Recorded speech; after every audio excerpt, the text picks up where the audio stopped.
Blog Talk Radio. Following ingredients include a look behind the scenes. Cook uncovered until hot. Add grooves to taste. I would like, if I may, to take you on a strange journey. Once upon a time, there was a little girl.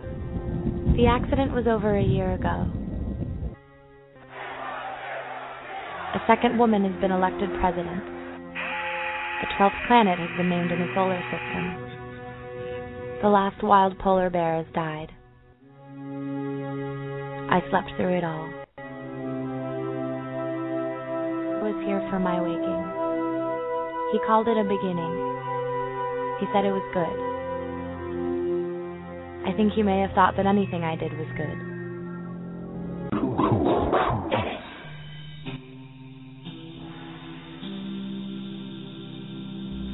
Welcome to Transition Radio, live from Hollywood, Florida, with your host and hostess, Mark Angelo and Jessica Lynn Cummings. Tonight we have a special guest, Jenna Fox, who is a philanthropist, humanitarian, a highly sought-out New England DJ and model that breaks the gender and age norm. Born in a small New England town of Windsor, Maine, knowing things were different at 8 and wanting to transition at 13 and be a girl as early as she can remember. Jenna went through many trials and tribulations and finally began transitioning full-time, first only at home and on the weekends at the local club, and began doing drag shows, quickly picking up a fan base, got her back into the love of music, and put out her first single in 2010, Pocket Full of Web. She now knows internationally the woman with many talents. Jenna is the author of The Curious Case of the Jenna Fox. She's an actress, cover girl, musician, recording artist, host and hostess of her own series, director, producer of her own recording and production company. She'll be sharing with us tonight her trials and tribulations. And welcome to the show, Jenna Fox. Fears and more. I have here her within inside me.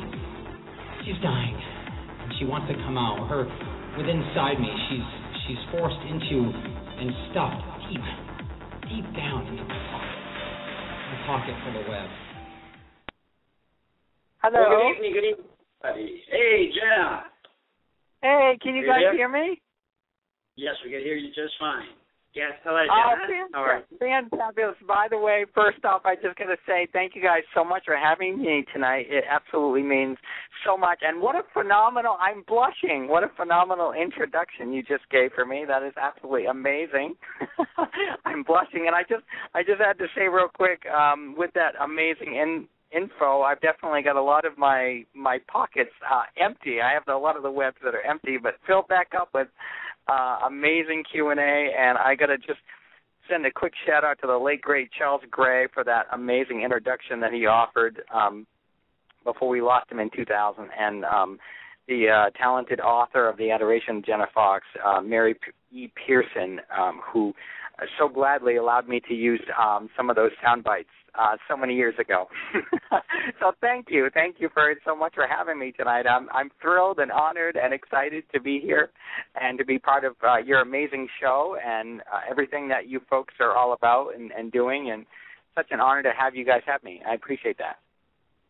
Thank you for being here with us. We couldn't find a nicer person to spend the next 30 minutes with. Definitely. Aww. So, Jenna, I'm going to go ahead and ask, between Jessica and I, I'm going to go ahead and ask a few questions and then just, let it free flow. And I'm really interested to hear a lot about you. I mean, it's amazing the many things that you have done, and it's very, very impressive. So I want to ask you, what has been your inspiration during your incredible journey? Well, thank you for asking, actually. I love that Q&A because when I get asked that one, I always have to give my little shout-out, my sort of virtual high five to my gal, Faith Hill, for telling me that not only her, but she also said once that I not only do I not belong anywhere, I belong everywhere. And I have held on to that for so long in my life when I heard that. And that, her and so many others that I can only begin to talk about have inspired me I can only begin. I mean, there's just such a huge list that I would need like hours to go into all the inspirational, amazing human beings that have made what Jenna is today. Two of my biggest ones that I will definitely say that most people will not know unless they've probably read my book is actually I thank my grandmother and my mom right in the beginning. They were immediately accepting of me. And my heart goes out to them, and I'm sending my love, Graham, right now out there into the universe. So I've got to make sure that I thank them hugely. It's been difficult, but I can only begin to get into that one. So that they've been definitely a huge piece of where my inspiration comes from. Has there been any trans individuals in your life that have inspired you? Oh, God, where do I begin?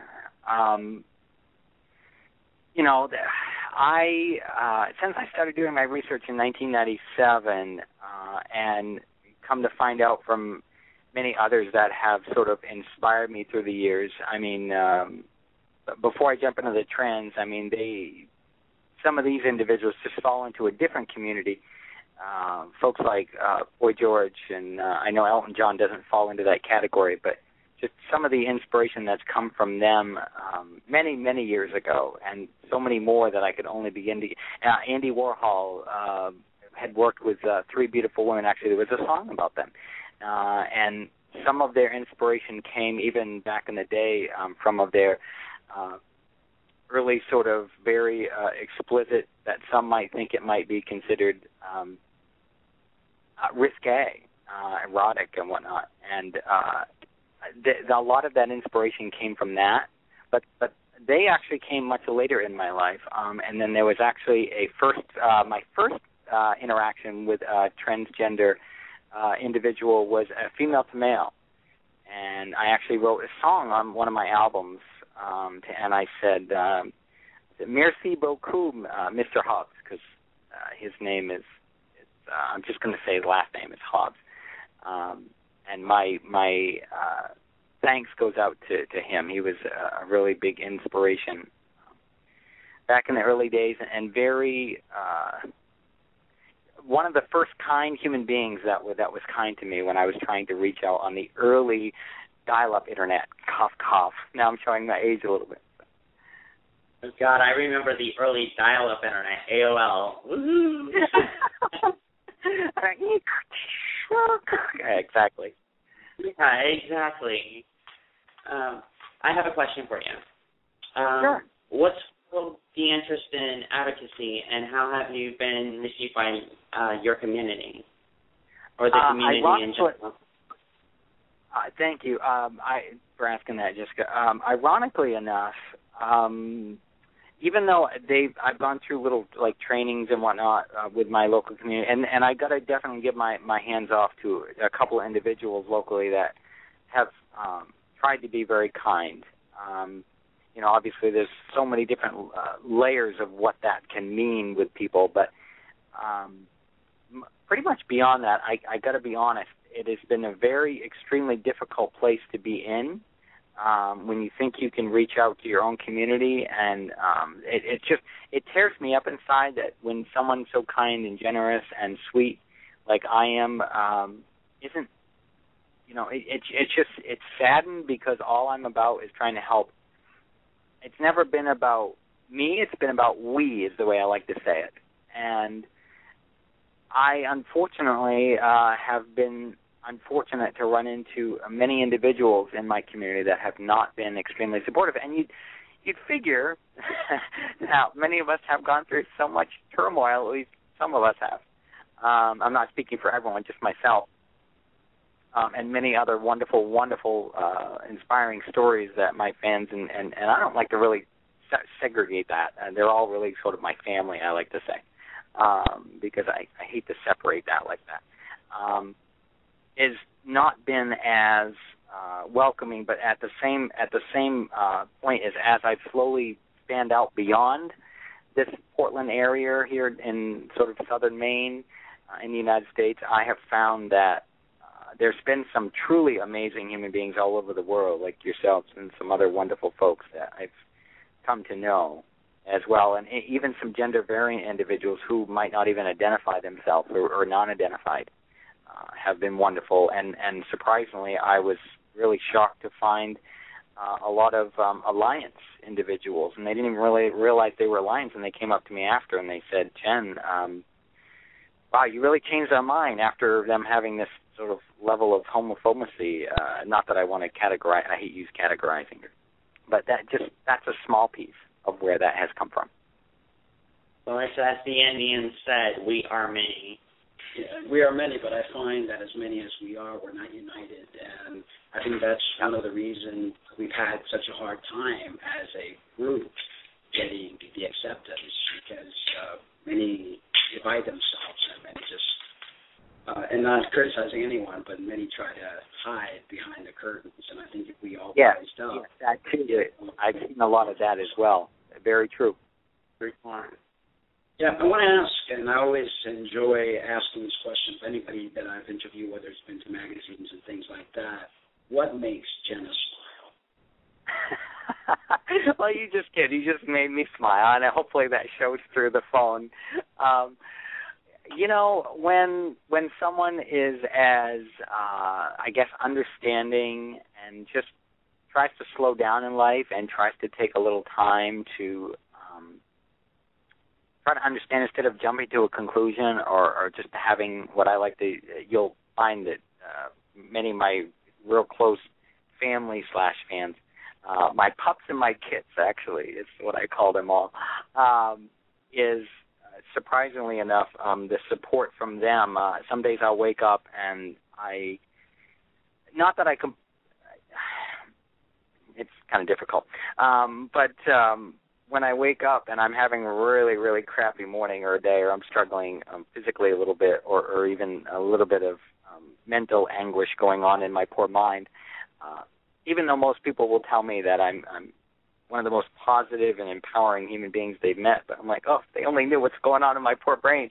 But ironically, when I wake up and I hear something nice said from them, they're basically like my family, because they make my day and they just make me smile. And I just, you know, I dream to have that, and not that I don't want it to sound like I'm putting all my happiness in others, but a lot of me smiles on a daily basis when it comes to just when I get that. Not that I expect that, or not that I'm, you know, everything else that some people might try to jump to a conclusion to assume. But just there's 1,000 things that make me smile. But I think that one really stands out, I think. And I don't know if you heard me, but it's only a 30-minute show, so. Yeah, absolutely. And I'm sorry, I try to be very, very aware of these. He doesn't understand how we like to, you know, go into detail. Well, I was born a woman once. Well, that doesn't matter. Yeah, but you seem to forget. Well, you know, we're not all that way either, you know. Yeah, exactly. True. No stereotyping here. I want to make a quick announcement that after the show, we will be having a Q&A session on Skype. Transition Radio, no periods, no spaces, just straight across the board, Transition Radio, with Jenna Fox. And you will be available for that, right? Say hello. Jenna? Yes. Okay, cool. All right, I'm going to go to my next question for you. Okay. I'm going to get start getting a little personal. Is there a special person in your life? And if not, who would be the ideal long life partner for you? Oh, my goodness. Now, this one's going to take a while, but I'll do my best to try to wrap this up very carefully, quickly, because I know we have a few more Q&A here to get through. We're a little more than halfway. So right now, no, there is not a special person in my life, per se. I've been meeting a lot of wonderful human beings, but I can't really define them in that category particularly yet. But definitely there's a few very, very close individuals that they have a lot of amazing qualities to themselves. that I'd be happy to get into more of this after. But my ideal lifelong partner, I think the most important thing, and I don't want to give all these cliches of, you're going to respect me, of course. But I find that someone that approaches me extremely gently, with someone that is extremely caring and open-minded to just sit and really embrace their time with me, someone that really truly looks forward to wanting to be with me each day, can't wait to be with me. Not that means that defines someone to be on a whole other psychotic level of that, if you know what I'm saying. There's a medium, a balance there. And just there's so much more to that I could only begin to get into. And I was looking at a lot of the stuff that you've done, and the name Pocket Full of Webs. What inspired the song? That was actually originally an idea that I wrote about a long time ago, actually. And what that's basically supposed to mean is it's a metaphor for, of course, there's Spin Doctor's Pocket Full of Kryptonite. We have Alanis Morissette's Pocketbook. Mine was, and I've had so many wonderful fans come up after and oh, that is brilliant. And I was like, well, thank you. I came up with that one day because, there's the metaphorical skeletons in one's closet. And I said, well, what about all the webs that sometimes we tend to stuff in our pockets from all the stuff that's going on and that are, and so that sort of came from and morphed into that type of word. And there's so much more in depth to that, but I just wanted to share one quick little vignette. When I had performed that song at one of my first auditions, they were wonderful folks. I think they were a little bit more, I don't know how to say this, just conservative, I guess. Because when I should have just said it's a song about someone coming out and, trials and tribulations. Instead, I actually admit, and not that I should have to feel bad about this, because this is what I hope can change, because we're going to lead into this question coming up, what I want to see the ideal day is like. I'm sure is a great segue, if you decide you want to ask me a question like that, is to, I said, this is a transgendered intersex woman that is telling the world and her family that she is coming out. And when I did it, I just had to share that it's obviously I can laugh about it now, but sweat was pouring off my face, and it was complete silence, and everybody went from this big huge smile to these. It looked like suddenly I had been mutilated, and they had just, I don't know, like I had suddenly bit a head off a bat or something like Ozzy on stage, and someone was mortified by it. Oh, we remember the controversies at that rate. Absolutely. So yeah, it's probably the best metaphor I could give. Not to mention how disgusting that was. So, absolutely. Yeah. So, go ahead. That was your next question. What would your ideal day look like? Basically, I'd want to be able to wake up with no pain physically and or mentally and or metaphorically. People hopefully can stop wars, not that I'm trying to sound all peace and loving here, but not just war amongst the worlds, the nations, but wars within our own community, out of our community, more education, less attitude issues, people that don't jump to conclusions, that tend to judge so much with short tempers, anger, frustration, and just all of us getting along, not just dealing with us in a sense, and I don't like to even word it that way because it just upsets me, but and not just jaded anger, but big word, acceptance in and out of the community, just more education, knowing we can get things covered if something is neededly easy within the medical field. That's a whole other discussion, and just to be able to get easy answers for so-called problems that are going on physically and mentally, and knowing everyone can be trusted, so that at least everyone has one trusted friend that they can turn to. Exactly. I think a lot of it starts within. If we want peace, we have to create peace within our lives. If we want love, we have to create love within our lives, within ourselves. Everything starts within. That's you took the words right out of my mouth as I take a sip of my water. We're always looking for the answer outside of us, and the answer is within us, and we are the ones we have been waiting for. We are the ones that create the change. No one else. It's so very true. So my next question to you is, where do you see yourself in 5 years from now? And I know you've done amazing things throughout your life. So what else can Jenna do within the next 5 years? Well, thank you. I just chuckle because I get a lot of people that say, you're making us normal people look lazy. And I'm like, no. I'm not trying to. I'm just trying to do better. I'm trying to add education like you and I, we chatted earlier. And I think where I'm going to see myself anyway, and it's hopefully by that point my operation will be finished. Now, that's not for everyone, but that's where I want to be. Maybe, hopefully, to answer the question a little bit earlier about a possible lover/best friend. Not just a F buddy. I don't like to use that word when I use swear words. It just makes people sound less intelligent, in my opinion. Have traveled. Hope maybe I can continue to bring more education to the world in and out. Just live and thrive more pleasantly. Right.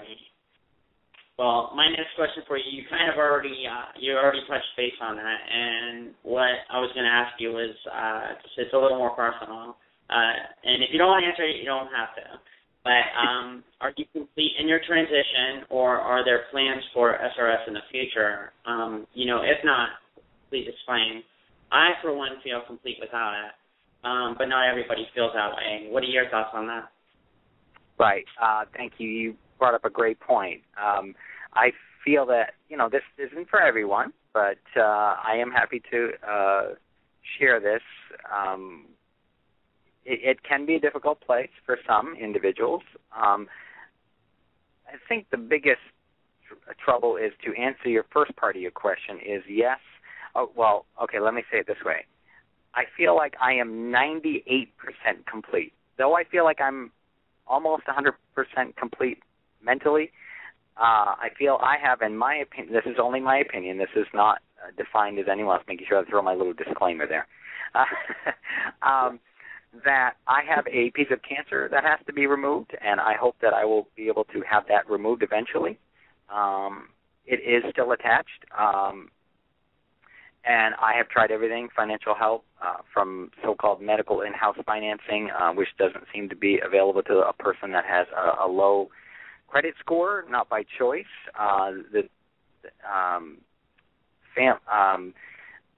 It made it difficult because I couldn't even, anyone I could turn to, family, friends. I've tried fundraisers. I've tried just about everything that I can get into more into detail later. I'll try to wrap this up. But I just want to add that with that part, one of my biggest fans recently told me that they thought I've had more courage than anyone they ever have known, and I got to tell you, my hat's off to that wonderful words of encouragement for that. And I hope that we can find a way for those individuals that feel they do need that done.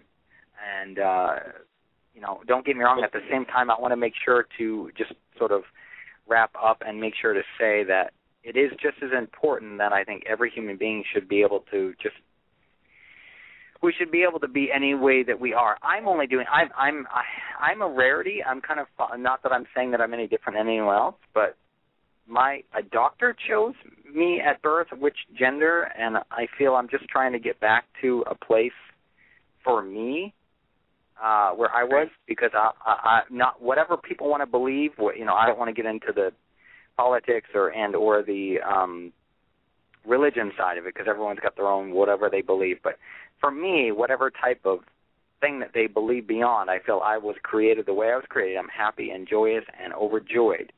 But I am just, for myself, trying to get back to a place that was taken away from me. But not that it sounds like I'm all angry. I don't want it to sound that way, because I'm probably, anything I say is going to not quite come out right. You sound cheerful. That sounds angry. I'm sorry? You sound way too cheerful to sound angry. Oh, well, thank you so much for that. I appreciate that. It's really, it breaks my heart inside when I hear so many people are considering suicide, and I know it's hard. It's not easy. Trust me. I know the quintessential heck, as I like to call it, aka hell, I guess. We'll let that word slip. In just a form of what I've had to be through, people are surprised. They go, I'm surprised, Jen, that you have been so strong to pull yourself through, and you were one of the few that could pull yourself through that mess. And I know we all have stuff, and we all go through some pretty, heartbreaking things, and some are lucky enough to not have that support. But knock on wood, I'm able to pull through it and come through the other side and be joyous and cheerful for the most part. Absolutely. And I try to stay positive to the best of my ability, and I just try to encourage to keep myself going and empower myself in ways that I try to do the best with. Thank you. Yeah. That's awesome. We got about 4 minutes left. So what I wanted to touch base on was the fact that, those of you out there that are looking forward or looking towards getting full SRFs, do some research first and look at some before and after pictures and stuff like that. Get to know exactly what you're in for, first off. Second off, the full, like I said, I feel complete where I'm at now. I will probably most likely be getting an orchiectomy because the orchiectomy for me, male to female, has much greater health benefits.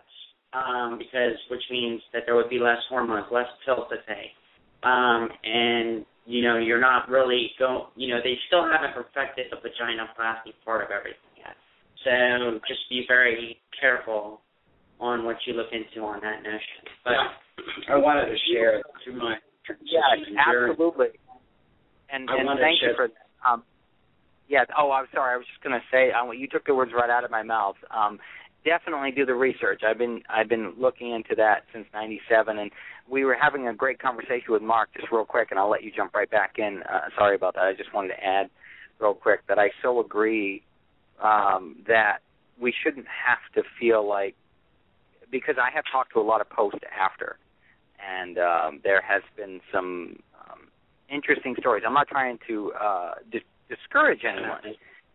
But at the same time, I want to make sure that people, because like Mark was saying earlier, that a lot of people will think that when it's finished, all of a sudden life is peachy, and it's not. And I wanted to share, just to add that little piece. And one thing I wanted to add was, through my transition, I realized that I'm not my genitals. My genitals do not define me. I have been given what I've been given at birth, and I have learned to enjoy what I have. That doesn't make me less of a man or less of a woman. I'm a two-spirit individual, and I have created myself on the outside the way that I feel on the inside. My genitals do not define me, and I have learned that by getting the genitals, it's not going to solve life. It's not going to make everything peachy. Wait, what would be? I can't you are all man, baby. So there ain't no question about that. I made terms of that I'm fully complete the way that I am, and I am very happy. And the final draw was finding my soulmate, which is sitting right here next to me, and I feel totally complete. Exactly. I just wanted to add just real quick that you're absolutely right. I saw an amazing poster go up recently about how, that, and how I've always defined that with people, that genitalia does not define the human being. And thank you for that. Amen to that one. That's a big, huge virtual hug for that one. Absolutely. We got 1 minute. We have 60 seconds left. Anything you wanted to add? Remember, folks, we're going to be on Skype with Jenna. Anything you wanted to add? Anything you want to promote? The upcoming events? Well, I wanted to say I'm getting ready to do a reoccurring role again. We've done 2 PSAs already with the Ad Council, and we're very excited to ask me to come back. I'm going to be rephrasing my role coming up this fall for Daylight Savings Time Girl/Woman for one of the PSAs, and we have a lot going on. I'm going back to work with my producer and films happening and all kinds of things that we have coming up, and we're working on the documentary. So we have a lot of things in the works, and thank you guys so much for everything. I truly appreciate that. You're very welcome. Thank you for having us. Thank you, everyone, for tuning in. And we'll see you on Skype in about 10 minutes. Take care, guys. Thank you so much. Lots of love to you, Jenna. We'll do this again. Love right back. Thank you guys so much, and thank you all for tuning in. All right, love you. Thank you. Bye-bye. Bye. Bye.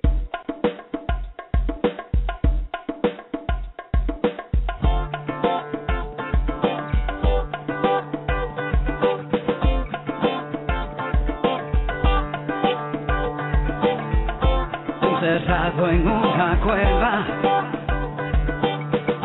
solamente con un hueco para ver las mentiras que han dado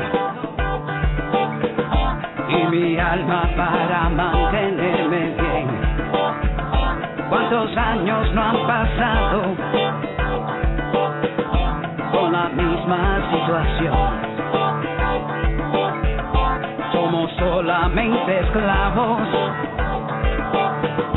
de esta organización, hermano.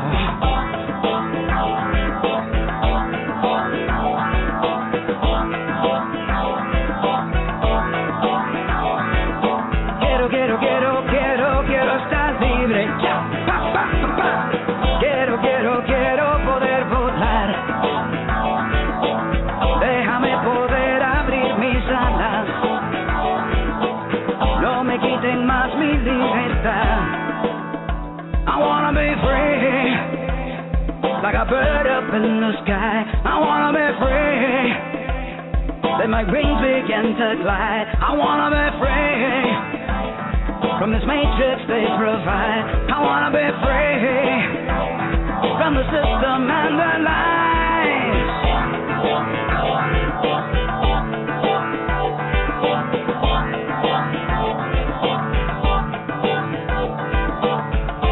Esta tierra que pisamos, ellos no quieren quitar. Con sus leyes y paredes, esto me parece mal. Si este mundo es para todos, no hay un dueño individual. Que yo sepa, no hay una marca que diga amigo no más. Imposible.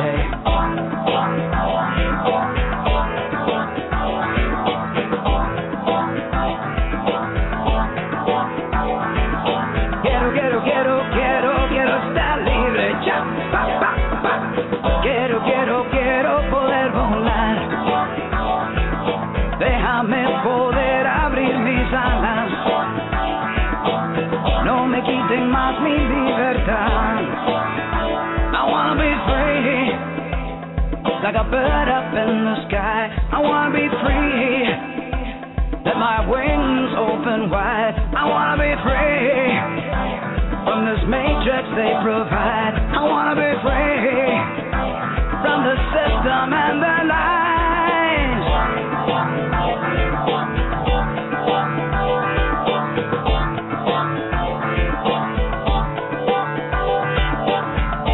Abran sus puertas, hermanos, junto con su corazón. No se olviden de su pasado, cuando ustedes vinieron de otro lado. El que más billete tenga es que manda en realidad. Esto no es un comunismo, peor, es el gran capitalismo.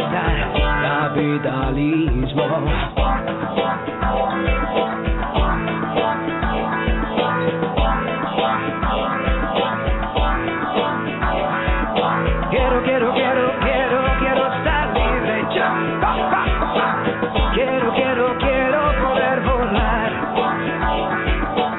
Déjame poder abrir mis alas.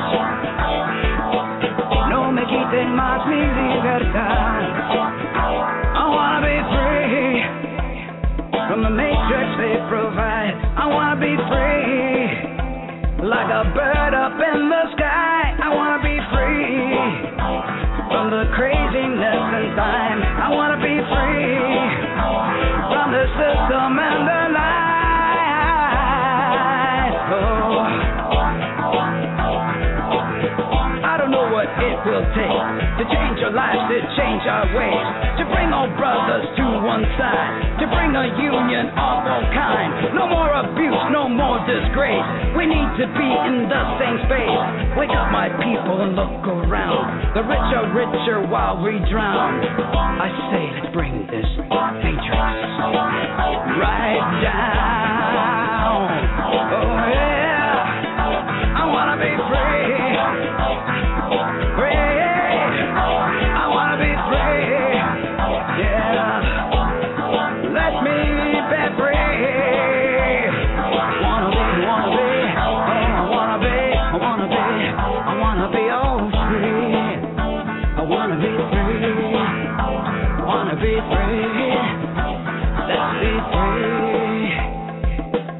Si la libertad para todo el mundo, Dios mío.